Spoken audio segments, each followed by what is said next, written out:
por la información, Omar, y nos vamos a enlazar ahora vía Zoom con Elsa Calvo, y es abogada penalista de la Pontificia Universidad Católica del Perú.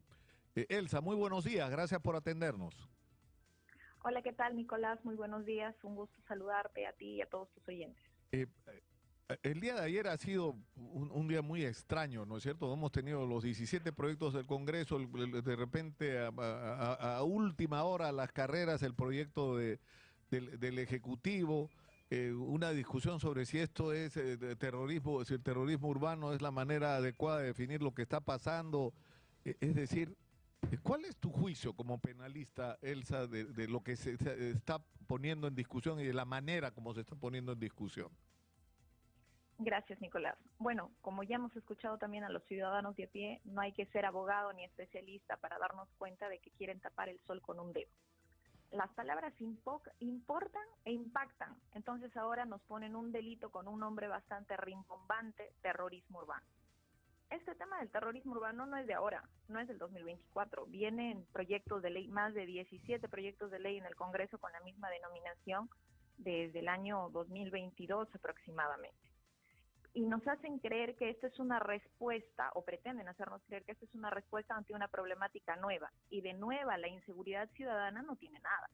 En los últimos años lo único que ha hecho es incrementarse y afectarnos más, pero no es nueva. Como algunos ayer en el debate, algunos congresistas mencionaban en el debate, el tema de terrorismo hace alusión a la violencia, a la amenaza, pero siempre con un trasfondo ideológico, religioso, político. Y los que roban Exitosa. celulares, los extorsionadores, los sicariatos, no tienen ese trasfondo, tienen un trasfondo eminentemente económico. Por tanto, nuevamente, son delitos comunes, como muchos ciudadanos ya de a pie también lo han mencionado insistentemente, que ya están regulados en nuestro Código Penal, y regulados con penas particularmente altas.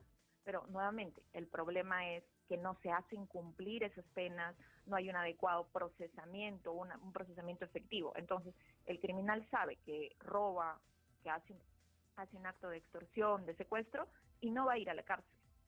Y nuevamente, como tú muy bien mencionabas, la cárcel no es todo. Los penales están hacinados y eso evita que haya un adecuado control. Por eso también desde las mismas cárceles suceden las extorsiones. Claro, ahora, el tema este de endurecimiento de penas es como, no sé, tiene el elemento de ignorancia, ¿no es cierto, Elsa? Porque en realidad podrían, es cierto, en algunos casos endurecerse, pero en general las penas que tenemos en el Código Penal son muy severas. Y como tú dices, el problema es que no se cumple pues la ley que tenemos, ¿no es cierto? Mira, justo estaba hojeando el proyecto de ley que ingresó el Ejecutivo, y aparte de la incorporación de este terrorismo urbano, lo que incorpora son aumento de 5 años en todos los límites punitivos de los delitos de sicariato, extorsión. Es decir, lo que era pena mínima 25 ahora es 30. Lo que era pena mínima 30 ahora es 35. Incluso ya en los tipos bases que existen en temas de secuestro, sicariato, los tipos agravados tienen cadena perpetua. O sea, ¿a dónde más?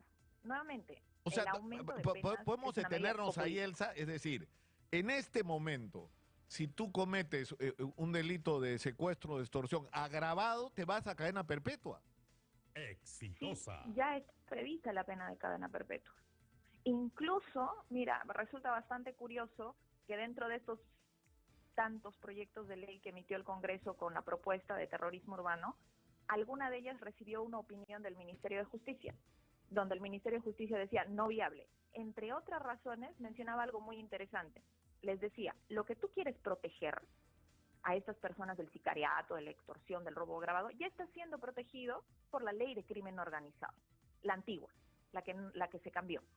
Y le está diciendo, ya no es necesario porque ya se está protegiendo. Se estás metiendo más leyes que no suman, que afectan el proceso porque confunden en el proceso. Claro, tenemos que ir, Elsa, a la pausa. Yo te rogaría, ¿te puedes mantener conectada, por favor? Tengo que Sí, ir no hay ningún al problema. resumen de noticias porque... o sea,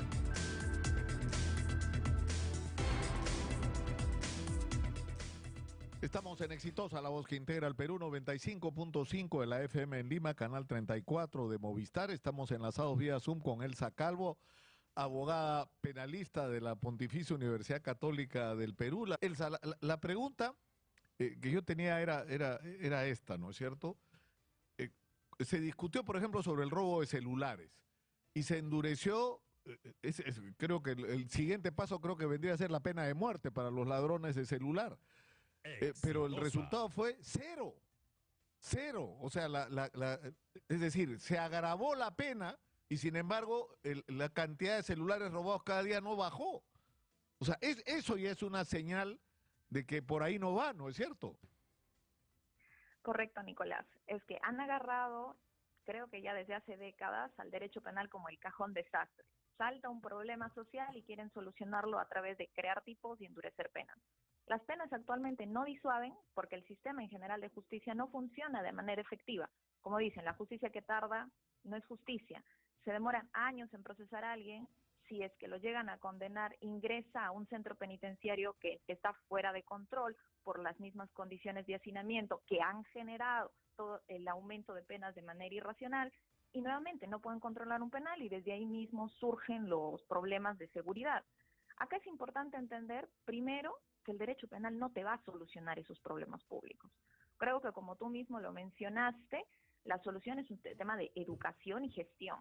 Y la solución no es mágica, no viene de un día para otro, viene a través de un trabajo sostenido de años y que tendría que empezar ya, porque estamos al tope con la criminalidad, eso sí es cierto, pero con el derecho penal aumentar penas no se soluciona, se necesitan más policías, como tú decías, policías capacitados, se necesitan más recursos, pero recursos bien gestionados, Claro. se necesita que las instituciones trabajen de la mano.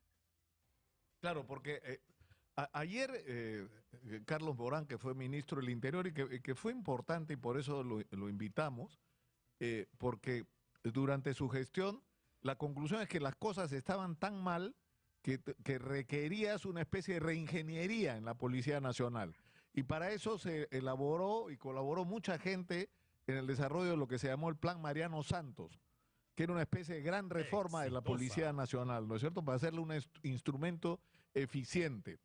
Y eso suponía un plan de largo plazo, que suponía la reforma de las escuelas, incluso desde la formación del policía hasta todos los temas de logística, de reingeniería de personal, había de introducción de tecnología, es decir, era un plan completo y de largo plazo, pero también planteaba medidas urgentes, digamos, que ahora son más urgentes que nunca porque la situación se ha agravado.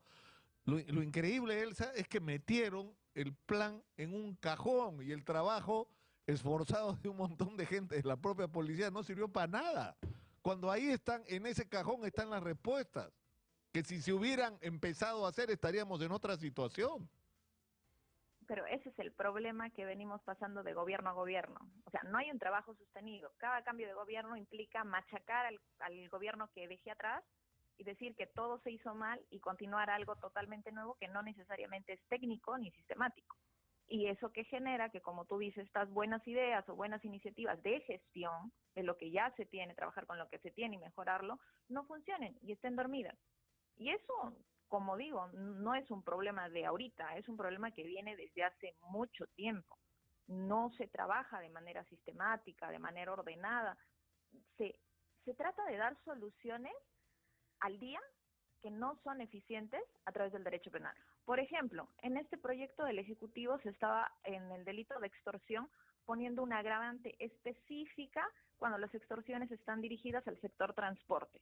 Bien, me imagino que desde el sector transporte dirán, sí, es una buena medida, pero los demás sectores que también están siendo extorsionados, no se deja en desprotección con esta medida, nuevamente, que Claro. yo sinceramente de manera técnica la veo populista. Claro, porque es decir, lo que la impresión, no es la impresión, yo creo que es lo que ocurre, no están reaccionando ante cada situación y tratando de contentar a la gente con alguna medida populista o que pueda resultar impactante, ¿no? Como decir, pena de muerte, ¿no es cierto? Ya, entonces con eso crees que vas a resolver algún problema. Ahora, eh, eh, es decir, necesitamos un plan de largo plazo, pero también es necesario tomar medidas ahora. Y yo quiero insistir en un ejemplo. O sea, uno puede o no estar de acuerdo políticamente con Eduardo Bless, el alcalde de San Miguel, ¿no es cierto?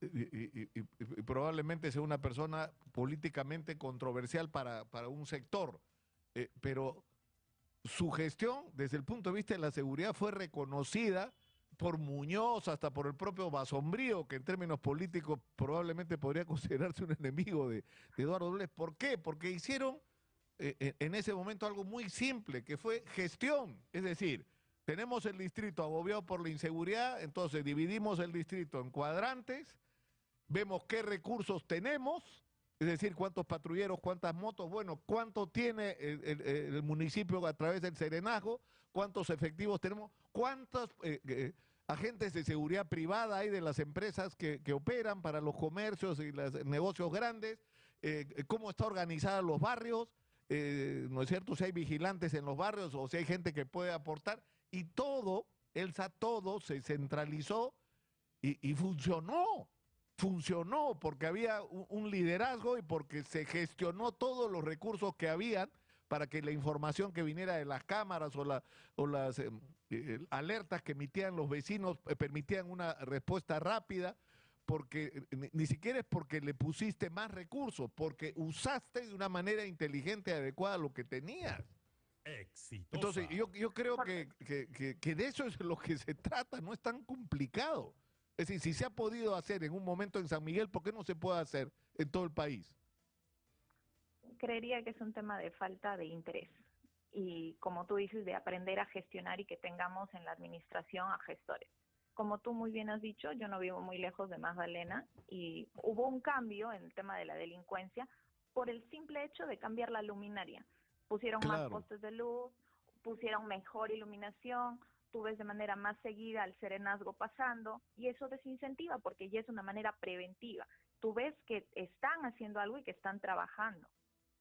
Tú dices en el caso de Magdalena también, ¿no es cierto? O sea, es que esto está más allá de la política, es un tema simplemente de gestión eficiente de los recursos, ¿no? Es que acá no hay colores, no hay colores ni ideologías cuando tienes un arma en la cabeza. Entonces creo que todos podrían coincidir fácilmente en que es un tema de gestión. Administrar lo que ya se tiene. Claro, el delincuente. Buscar que las condiciones que tenemos mejoren. Claro, el delincuente no te pregunta, ¿y por quién votaste en las últimas elecciones municipales? O ¿por quién votaste en el 2021 en las elecciones, en la primera vuelta? No te preguntan, o sea, no discriminan, ¿no es cierto?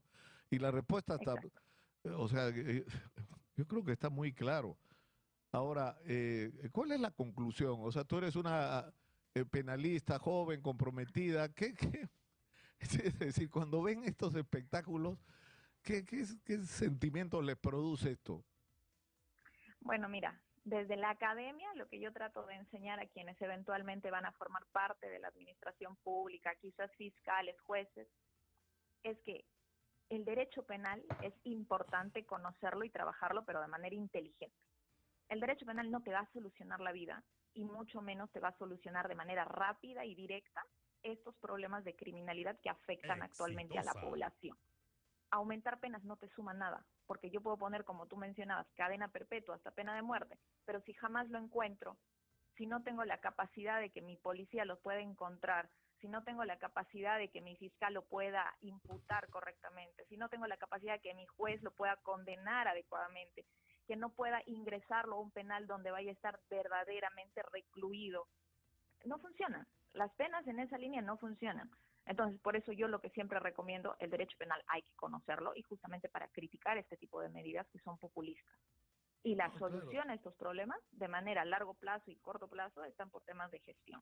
No, yo creo que el ejemplo más, digamos, contundente de que la simple sobrepenalización, como por ejemplo la cadena perpetua, no te resuelve necesariamente el problema, es el ejemplo de Brasil y el Comando Vermelho, que es una enorme organización delictiva que ya salió de Brasil e incluso se ha descubierto su presencia en Madre de Dios. Y los dirigentes del Comando Vermelho son presos condenados a cadena perpetua. Es decir, esos señores no van a salir más de la cárcel y te aseguro, Elsa, que no quieren salir de donde están porque tienen una cantidad de privilegios y desde ahí dirigen una organización que tiene miles de integrantes, miles. El Comando Vermelho es una de las organizaciones criminales más grandes del mundo y la dirige gente que está sentenciada a cadena perpetua. Entonces, si no resuelves el problema de las cárceles, De nada te vale que mandarlos a cadena perpetua porque van a seguir delinquiendo allá adentro. Sí, coincido totalmente. Y esto también va de la mano con ya otro problema que también se tiene que atacar de manera pronta, que es el tema de la corrupción. Elsa, ¿Cuál es la corrupción y cuál es el manejo y el control que existen en el sistema penitenciario? Elsa, te agradezco mucho por habernos atendido. Elsa Calvo, Exitosa. abogada penalista de la Pontificia Universidad Católica del Perú, ha estado con nosotros.